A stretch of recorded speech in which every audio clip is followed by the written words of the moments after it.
जय हिंद साथियों, स्वागत है आप सभी का हमारे एक और नए इंपॉर्टेंट वीडियो में। तो साथियों, आज की वीडियो में हम लोग बात करने वाले हैं वृद्धावस्था, विकलांग और चाहे आप दिव्यांग पेंशन हो, अगर किसी भी पेंशन के आप लाभार्थी हैं तो आप लोगों के लिए यह वीडियो बहुत ही इंपॉर्टेंट होने वाली है। ठीक है, क्योंकि आज की इस वीडियो में हम लोग बात करेंगे साथियों कि आप लोग कैसे अपनी पेंशन का स्टेटस चेक कर सकते हैं और अभी भी अगर आपकी पेंशन रुकी हुई है तो कैसे आप लोग उसको चेक कर सकते हैं। ठीक है, साथ ही इस वीडियो में आज हम लोग ये भी बात करने वाले हैं जो 1 अप्रैल 2025 से जो नए नियम लागू होने वाले हैं आपके पेंशन के लिए, तो वो क्या है और उसको कैसे आप लोग उसका पालन कर सकते हैं। तो बिना देरी के अपनी वीडियो को जल्दी से शुरू करते हैं और आपको पूरी जानकारी बताते हैं कि कौन से नए अपडेट निकल कर आ रहे हैं आपकी पेंशन को लेकर के। देखिए, पूरी न्यूज़ मेरे पास लिखी हुई है, पूरा आर्टिकल मैंने आप लोगों के लिए निकाला हुआ है। क्या क्या मुख्य बातें हैं उस आर्टिकल में, पूरी बात आज की इस वीडियो में हम आपको बताने वाले हैं। हेडलाइन की बात कर लें तो 1 अप्रैल 2025 से पूरे देश में बड़ा बदलाव हो रहा है, यानी कि पेंशन में 6 नए नियम लागू होने वाले हैं, चाहे आपकी बुजुर्ग हो, चाहे आपकी विधवा पेंशन हो या फिर आपकी विकलांग पेंशन हो। साथ में यह भी लिखा हुआ है कि किन किन राज्यों में पेंशन लागू होगी और किन राज्यों में पेंशन बंद होगी अभी फिलहाल के लिए,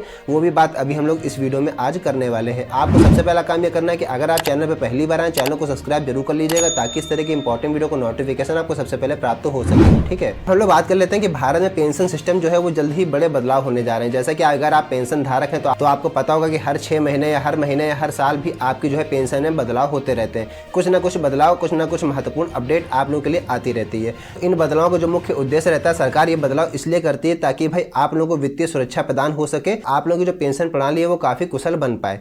तो उसी को लेकर के एक यूपीएस सिस्टम भी लागू किया गया है। यूपीएस सिस्टम का मतलब होता है यूनिफाइड पेंशन स्कीम। अब यूनिफाइड पेंशन स्कीम है क्या, उसके बारे में भी हम आगे वीडियो में बात करने वाले हैं। सबसे पहले आपको बता दें, एक ओवरव्यू के माध्यम से हम आपको बता दें कि इसकी जो तिथि है वो 1 अप्रैल 2025 से निर्धारित की गई है, यानी कि कुछ राज्यों में 1 अप्रैल 2025 से यह योजना लागू कर दी जाएगी, कुछ राज्यों में यह लागू कर भी दी गई है। यानी कि राज्य अभी ऐसे हैं जहां पर यह योजना लागू हो चुकी है और कुछ राज्य बचे हैं वहां पर 1 अप्रैल से यह योजना लागू होने वाली है। लाभार्थी की बात कर लें तो जितने भी लाभार्थी हैं, जितने भी पेंशन योजना के लाभार्थी हैं, चाहे आपके वृद्धा पेंशन हो, ठीक है, चाहे आपके विधवा पेंशन हो या फिर आप दिव्यांग पेंशन हो, किसी भी प्रकार के अगर आप लोग पेंशन का लाभ ले रहे हैं तो आप लोग इसका लाभ ले सकते हैं। ठीक है, मासिक पेंशन की बात कर लें तो मासिक पेंशन की बढ़ोतरी में हम आपको बता दें 3000 से 10,000 रुपए की मतलब बढ़ोतरी आपकी हो सकती है। ये मिनिमम हम लोग एक बात कर रहे हैं, राज्य के हिसाब से अलग अलग भी हो सकती है। ऐसा नहीं कि 3000 है तो 3 ही हजार बढ़ेगी, आपके राज्य के ऊपर भी डिपेंड करता है। ठीक है, आप किस राज्य में रहते हैं उस राज्य के ऊपर निर्भर करता है। आपको बता दें 3000 से 10,000 रुपए रखी गई है। पात्रता आयु की अगर बात कर लें तो अगर आप वृद्धावस्था पेंशन योजना के लाभार्थी हैं तो 60 वर्ष से अधिक आपकी उम्र होनी चाहिए। अगर आप विधवा पेंशन का लाभ लेना चाहते हैं तो आपकी जो उम्र है वो निर्धारित करी गई है, इसमें 18 वर्ष या फिर उससे अधिक होनी चाहिए। दिव्यांग व्यक्ति हैं अगर, तो उसके लिए एज लिमिट नहीं है, लेकिन 18 वर्ष आपकी न्यूनतम आयु उसमें होनी चाहिए। वार्षिक आय सीमा भी इसमें निर्धारित की गई, यानी 1 लाख रुपए आपकी वार्षिक आय सीमा भी होनी चाहिए, उससे कम ही होनी चाहिए, उससे अधिक नहीं होनी चाहिए। ठीक है, तो यह सब एक ओवरव्यू हो गया। अब हम लोग बात कर लेते हैं इसमें आपको क्या क्या लाभ मिलने वाले हैं और कौन से 6 नए नियम आपके योजना में लागू होने वाले हैं। ठीक है, इसका आवेदन करना भी बहुत ही सरल रखा गया, यानी आप लोग इसका आवेदन जो है वो ऑनलाइन माध्यम से भी कर सकते हैं और ऑफलाइन तरीके से भी आप लोग इसका आवेदन कर सकते हैं। ठीक, आपके ऊपर डिपेंड करता है, जैसे भी आप लोग आवेदन करना चाहेंगे आराम से आप लोग कर सकते हैं। ठीक है, इसीलिए इस योजना को और भी पारदर्शी बनाया जा रहा है। सरकार की तरफ से हर महीने कुछ ना कुछ अपडेट आती रहती है। ठीक है, सबसे पहले आपको बता दें कि पेंशन योजना में मुख्य पहलू क्या है, यानी कि जिस टॉपिक पे आज मैंने ये वीडियो बनाया है उसका जो मेन टॉपिक है वो हम आपको बता दें कि यूनिफाइड पेंशन स्कीम। अब यूनिफाइड पेंशन स्कीम क्या होती है, तो आपको बता दें कि यह योजना जो है वो केंद्र सरकार के कर्मचारियों के लिए लाई जा रही है, यानी जो केंद्र सरकार के कर्मचारी हैं उनके लिए 1 अप्रैल 2025 से ये यूनिफाइड पेंशन स्कीम शुरू कर दी जाएगी। इस योजना के लाभ क्या है, तो इस योजना के अंतर्गत कर्मचारियों को न्यूनतम 10,000 रुपये प्रति माह की गारंटीड पेंशन मिलेगी। सबसे बड़ी और सबसे मुख्य बात यही है कि इसमें आपको 10,000 रुपये की गारंटीड पेंशन दी जाएगी। ठीक है, हालांकि पुरानी पेंशन में ये सब नहीं होता था, जैसे आपकी ओपीएस थी यानी ओल्ड पेंशन स्कीम थी, तो उसमें ये सब सुविधा नहीं थी क्योंकि वो बाजार आधारित पेंशन थी। लेकिन इसमें क्या है, आपको गारंटीड पेंशन मिलेगी, इसमें आपको मिलना ही मिलना है 10,000 रुपये प्रति माह गारंटीड पेंशन इसमें रखी जा रही है। लेकिन इसमें साथ में एक शर्त भी रखी जा रही है। शर्त यह है कि अपने बेसिक पे और डियरनेस अलाउंस का आपको 10% देना ही देना होगा, यानी कि 10% जब आप लोग जमा करेंगे तभी आपको इसमें 10,000 रुपये गारंटीड पेंशन दी जाएगी। दूसरी बात कर लेते हैं EPS 95, जो कि मुख्य टॉपिक होता है आप सभी पेंशन भोगियों के लिए, एम्प्लॉयज पेंशन स्कीम जिसको आप लोग कहते हैं।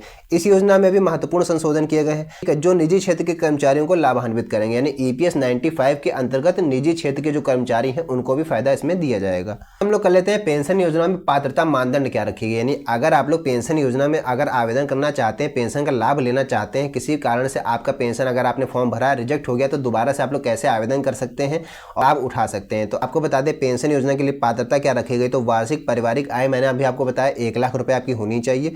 दिव्यांगता के अगर आप दिव्यांगता श्रेणी में आते हैं, अगर आप दिव्यांग पेंशन के लाभार्थी हैं तो आपको अब 40% कर दी गई। यानी दिव्यांगता की जो लिमिट है वो 40% कर दी गई। पहले या 60% थी, पहले 60% थी। जैसा कि मैंने अभी वीडियो की शुरुआत में ही बताया था कि ये जो है इसमें घटा बढ़ी होती रहती है, कुछ ना कुछ नए अपडेट, कुछ ना कुछ नए नियम आते रहते हैं। ठीक है, आवेदन प्रक्रिया इसकी ऑनलाइन और ऑफलाइन दोनों तरीके से आप लोग कर सकते हैं, जैसा कि मैंने अभी आपको बताया।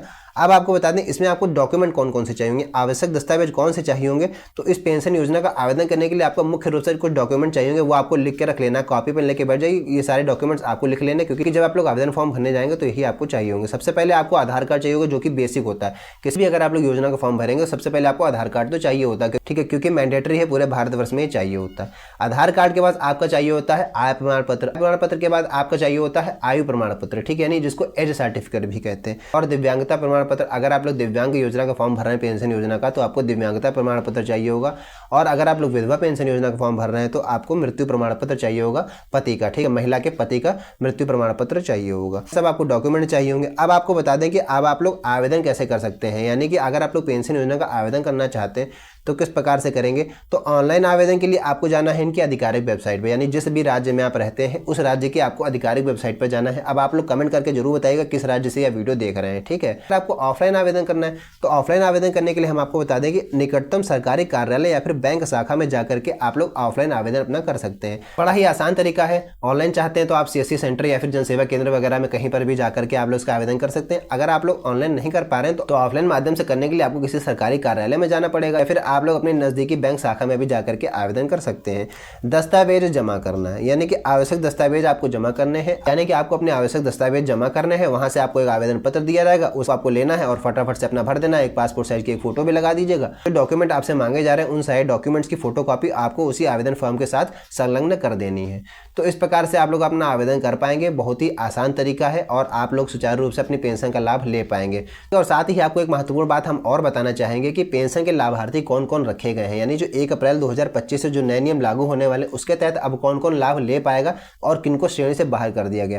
किनको लाभ मिलेगा तो आपको बता दें वृद्ध नागरिक, जितने भी भारतवर्ष में जितने भी वृद्ध नागरिक हैं वो सब इसका लाभ ले पाएंगे। लाभ कैसे लेंगे, जब वो लोग अपनी पेंशन योजना का फॉर्म भरेंगे, क्योंकि भाई जब तक आप लोग फॉर्म नहीं भरेंगे तब तक सरकार के पास आपका डेटा नहीं जाएगा, और जब डेटा सरकार के पास नहीं पहुंचेगा तो आप लोग इसका लाभ नहीं ले पाएंगे। दूसरी है विधवा महिलाएं और दिव्यांग व्यक्ति भी इसका लाभ ले सकते हैं। केंद्रीय सरकारी कर्मचारी और निजी क्षेत्र के कर्मचारी, यानी सभी प्रकार के व्यक्ति इसका लाभ ले सकते हैं। बस क्या है, आपको फॉर्म भरना है समय पर और सारे आपको नियम पालन करने हैं, तभी अभी आप जो है इसका फायदा उठा पाएंगे। अगर यह वीडियो अच्छी लगी हो, अगर आपको कुछ जानकारी इसमें समझ में आई हो तो वीडियो को लाइक जरूर कीजिएगा। साथ ही अगर चैनल पर पहली बार आए चैनल को सब्सक्राइब जरूर कर लीजिएगा, ताकि इस तरह की इंपॉर्टेंट वीडियो को नोटिफिकेशन आपको सबसे पहले प्राप्त हो सके। इस तरह की इंपॉर्टेंट वीडियो इस चैनल पर लगातार आती रहती है। तो बस आज इस वीडियो में इतना ही। मिलते हैं नई वीडियो में नेक्स्ट टॉपिक के साथ। तब तक के लिए जय हिंद।